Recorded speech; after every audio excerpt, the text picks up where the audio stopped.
Je voulais moi-même vous poser une question. J'ai lu dans une interview, je pense qu'elle date de 2017, que vous étiez assez pessimiste par rapport au futur de la littérature marocaine, expression française. Si tu permets, je me permets de t'interrompre. Oui. Peut-être faut-il permettre à Sihab Mazini de réagir par rapport aux interventions. On a très probablement des choses à dire et ensuite tu lui poseras les questions que tu veux. Je voudrais d'abord vous remercier. Franchement, je le dis du fond du cœur, parce que vous avez fait preuve d'une audace, mais j'allais dire d'une vertueuse audace. Je m'adresse au professeur d'abord pour avoir invité un écrivain marocain. Vous savez très bien que les écrivains marocains sont bannis des universités. J'ai l'impression que la relation de l'écrivain avec les universitaires marocains, c'est un peu la relation de l'orphelin avec le beau-père, vous savez, ou l'orphelin avec la belle-mère. Voilà, vous savez ce que chez nous, il y a quelque chose qui est culturel. كنقولوا الدري وراجل الوالده ولا كنقولوا الدري وراس البال الربيب comme on dit. C'est une expression qui voilà, donc on est dans cette logique là, Rébé, tout à fait. Et c'est vrai qu'il y a comme ça un rejet, et un rejet qui s'inscrit dans en partie de ce que vous avez soulevé. Je n'ai jamais compris pourquoi ce rejet, dans la mesure où pour moi dans toutes les sociétés, il y a une fierté d'être soi-même. Bon, on a beaucoup d'efforts au Maroc, il ne faut pas le dire, mais si vous remarquez, votre génération n'est pas la mienne. Il y a une nette amélioration de votre niveau de vie, de beaucoup de choses. Hein. Malheureusement, pas culturellement. Je ne parle pas de vous, je parle du Maroc en général.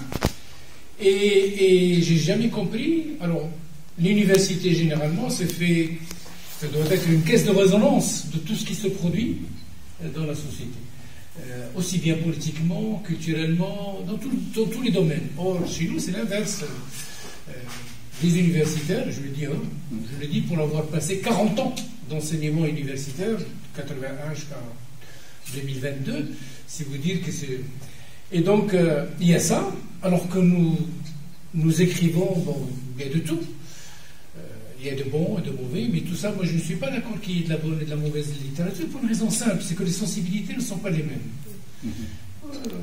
Il y a des gens qui lisent, par exemple, Mademoiselle, j'étais très touché quand elle a dit la mère promise, ça l'a touché, alors que traditionnellement, les échos que j'ai eu des femmes, beaucoup ont été touchés ont été écœurés, entre guillemets, par la mère promise, parce que je parle de quelqu'un qui, en vérité, renoue avec la féminité à travers la femme, à travers la mère, et comme vous avez dit, la terre promise, la mère promise, c'est que la femme, c'est quand même la terre.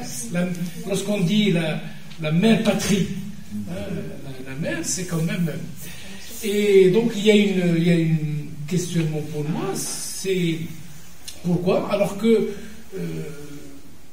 il y a ça, puis il y a une deuxième chose, quand vous regardez la littérature mondiale en ce moment, si vous regardez un pays pour lequel nous sommes très attachés, qui est la France, historiquement et culturellement, et même l'Égypte aussi, il y a de moins en moins d'écrivains. Je veux dire, l'Égypte n'a plus ces écrivains que vous connaissez, la France n'en parlons pas. Donc nous, ma génération qui a grandi, j'allais dire, en tétant deux mamelles, la mamelle orientale et la mamelle occidentale, c'est-à-dire Najib Mahfoud, Hassan al-Quddouz, Tawfiq al-Hakim, tous ces gens-là, et du côté occidental, quand je dis occidental, parce qu'on lisait en français, donc ça peut être des Américains, ça peut être des... Voilà. Donc pour moi, il n'y a pas de raison. Et si cette littérature marocaine est si mauvaise, au contraire, si vous faites un doctorat sur quelque chose de mauvais, vous avez plus de choses à raconter. Ça me paraît d'une évidence.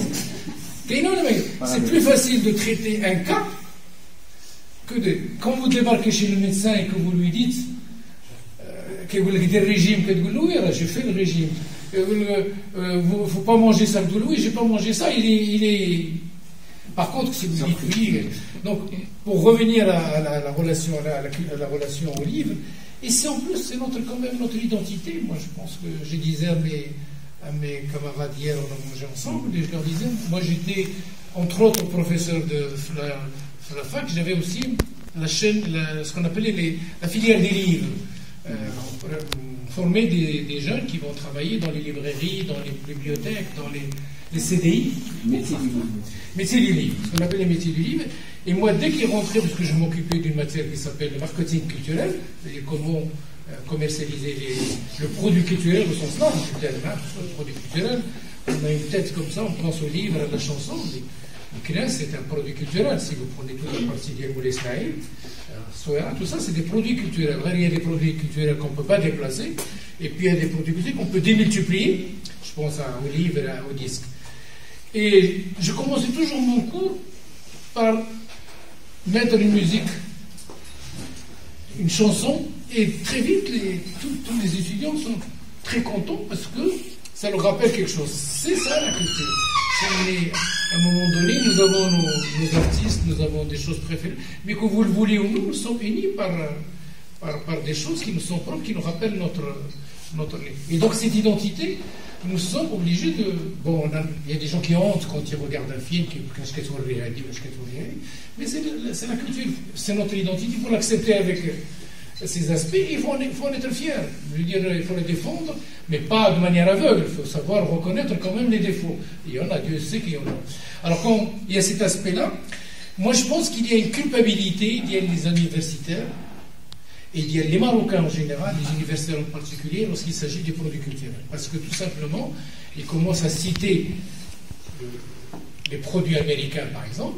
Si vous regardez, les États-Unis ne sont pas culturellement, ils avaient des écrivains, maintenant, moi quand je regarde, je sais que je m'y intéresse, alors on n'a pas Hemingway, on n'a pas les grands auteurs qu'ils avaient la France, je ne parle même pas.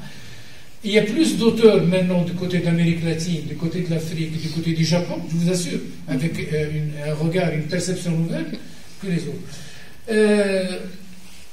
Moi, j'ai commencé, comment je suis venu à la littérature? Je suis autodidacte, puisque j'ai une formation d'économiste, voilà. Et depuis que je suis petit, moi, j'ai toujours écrit, sincèrement, j'ai toujours adoré ça. Et en étant en France, ce qui m'intéressait, c'était deux choses. C'était le scénario et la BD. Malheureusement, je n'ai pas pu faire. En rentrant ici, j'ai fait des trucs, mais ça demande beaucoup d'argent et tout ça. Et la BD, je n'ai pas trouvé. Donc finalement, j'écris des romans pour les adultes, j'écris des romans pour les jeunes. Au début, vous avez eu deux aspects de mes romans. Il y en a un qui a été présenté par vos copines, par vos camarades. C'est La basse-cour des miracles, le premier, et La vie en laisse. C'est une période que j'ai commencé. Et puis on m'a reproché d'être un peu comme tous les écrivains de l'époque, c'est-à-dire d'être un peu ce qu'on a appelé, ce que Senghor a appelé le français de l'instituteur, c'est-à-dire une phrase, voilà, avec un verbe.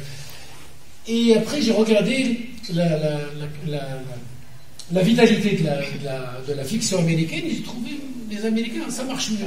Et j'ai trouvé que chez les Américains, il y a cette notion d'enquête. L'enquête. Or, l'enquête, forcément, pour nous tous, l'enquête, c'est le polar policier. Or, c'est faux. L'enquête, si vous regardez Le nom de la rose d'Umberto Eco, qui est un livre magnifique, si vous regardez Crime et châtiment de Dostoïevski, si vous regardez Modiano, c'est des enquêtes, mais ce n'est pas forcément des enquêtes policières. L'enquête évoque l'énigme.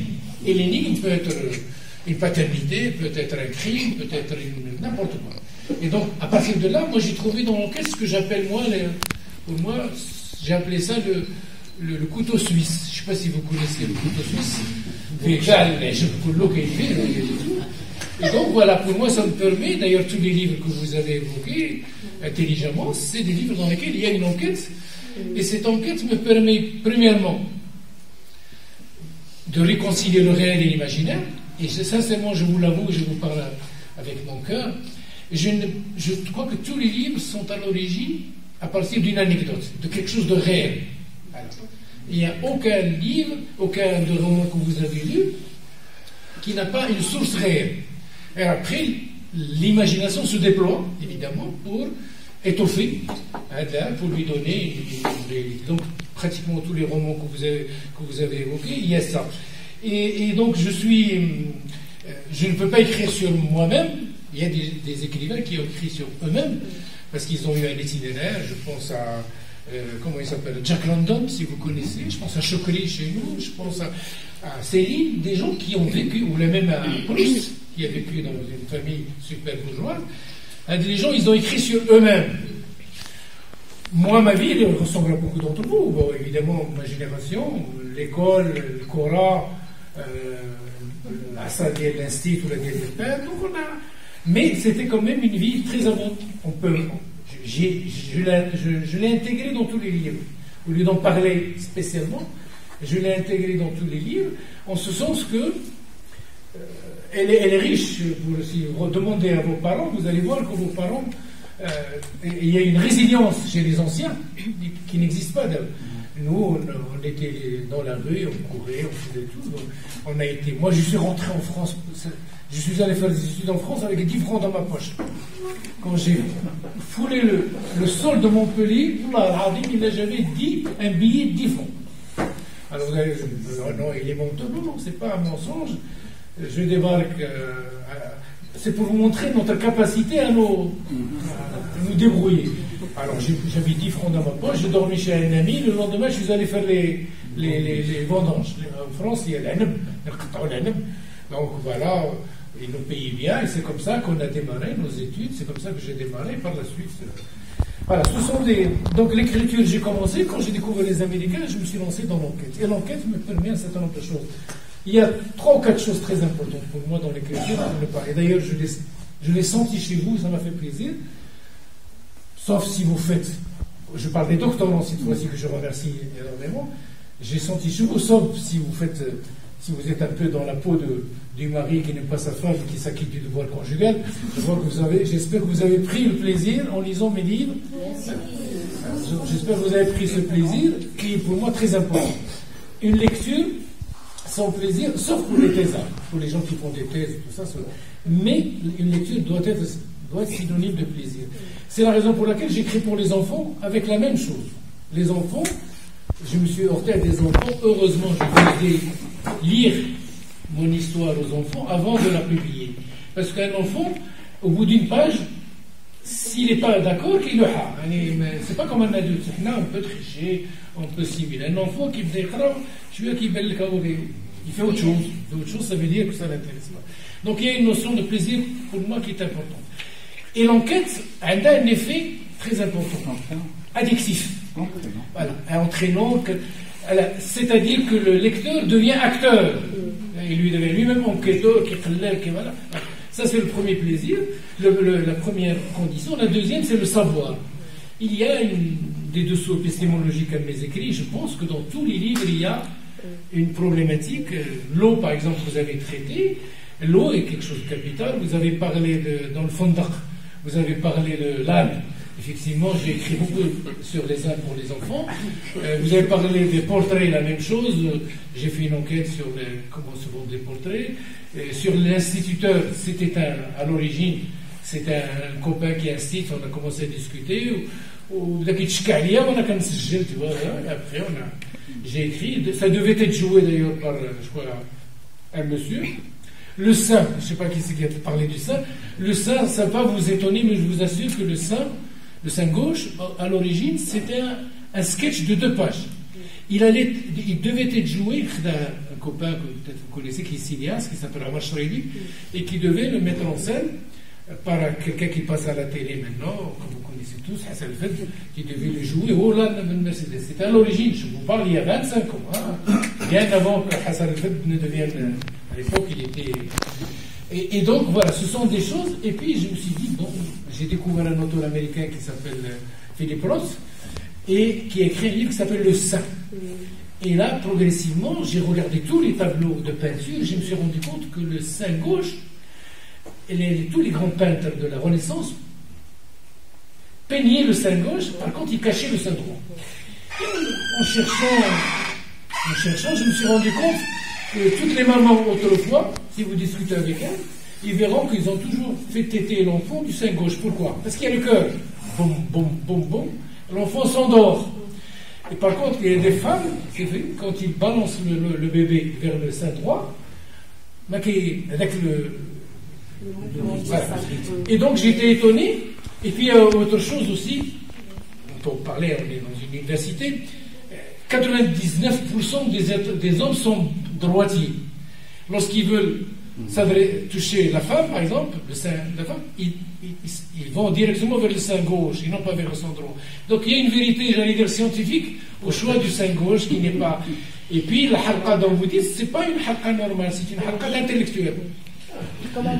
Donc, troisième élément, c'est j'ai fait converger la littérature et les sciences sociales. On ne peut pas écrire... moi, je suis un grand lecteur de Bourdieu, je suis un grand lecteur de... On parlait tout à l'heure de Barthes.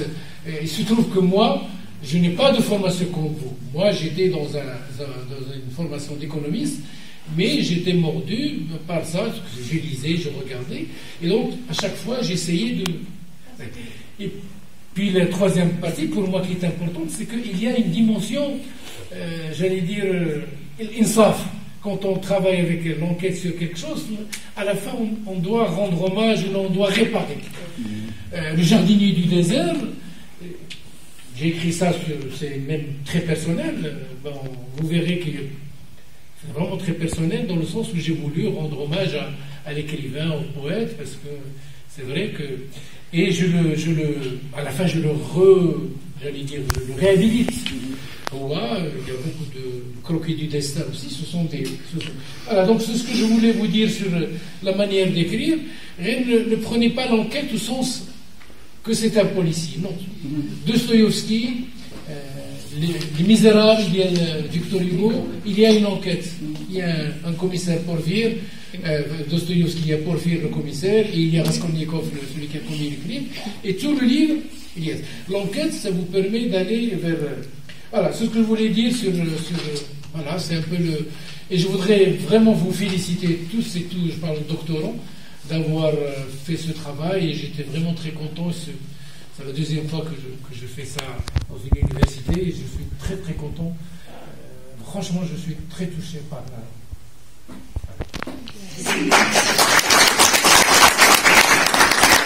la francophonie, parce qu'en ce moment, on parle beaucoup de l'anglais, vous l'avez remarqué. Et l'année dernière, j'étais inscrit pour faire de l'anglais. J'étais étonné, j'étais le seul, j'allais dire le seul vieux, ça va de soir, mais il n'y avait que des enfants. J'allais le soir pourtant, pas le jour, dans le British, où j'étais à côté de chez moi. Pour apprendre l'anglais, il n'y avait que des enfants. Et j'ai remarqué que tous les enfants parlaient anglais. Quand j'ai dit des enfants, 12 ans, 13 ans,